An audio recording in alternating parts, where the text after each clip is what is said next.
चूचू TV सुनो कहानियाँ।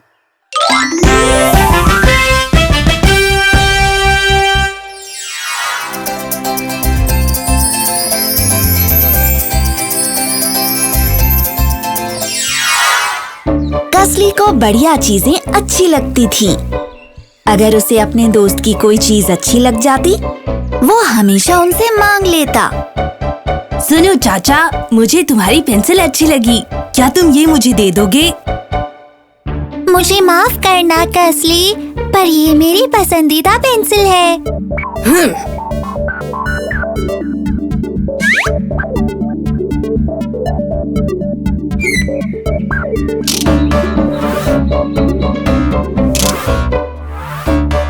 अगर कसली के दोस्त उसे वो चीज नहीं देते जो उसे चाहिए होती थी, तो वो उनके साथ कुछ बुरा कर देता।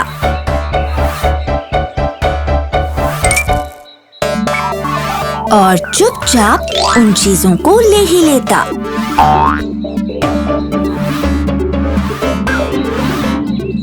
आहा! मिस डॉर्थी ने कसली के इस बुरी आदत पर गौर किया।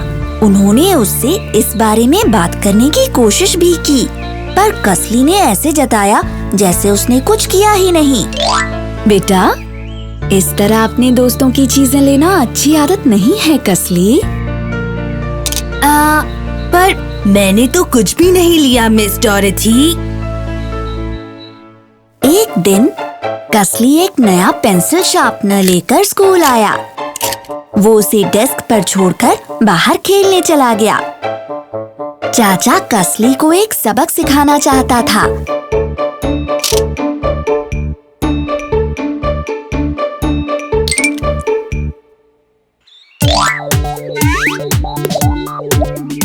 जब कसली वापस आया, उसका पेंसिल शार्पनर उसे वहाँ नहीं मिला।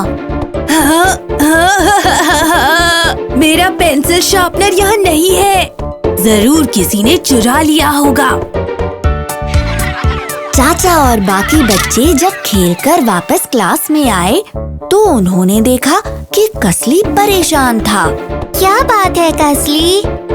मेरा नया पेंसिल शार्पनर खो गया है। किसी ने उसे चुरा लिया है। फिक्र मत करो कसली, हम में से कोई भी नहीं चुराता।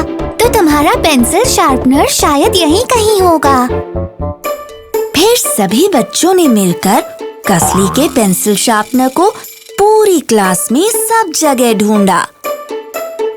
आखिरकार चाचा को वो एक मेज के नीचे मिला। तुम्हारा पेंसिल शार्पनर यहाँ है कसली। ये जरूर डेस्क से नीचे गिर गया होगा, और शायद यही मेरी पसंदीदा पेंसिल के साथ भी हुआ होगा। हाँ। कसली अपने पेंसिल शार्पनर को वापस पाकर बहुत खुश था, पर उसे इस बात का दुख था कि उसने अपने दोस्तों की चीजें चुराई। जो उसने किया वो बहुत गलत था। आखिरकार उसके सभी दोस्त उसके लिए बहुत अच्छे थे। हाँ। अगले दिन कसली ने वो सारी चीजें लौटा दी जो उसने चुराई थी। मुझे माफ करना चाचा, मैंने तुम्हारी पेंसिल ली थी। ओह, मेरी पसंदीदा पेंसिल तुम्हारे पास थी कसली। कसली ने ये महसूस किया कि सबके लिए उनकी चीजें कितनी खास होती हैं, और इसलिए उसने दोबारा कुछ नहीं चुराया।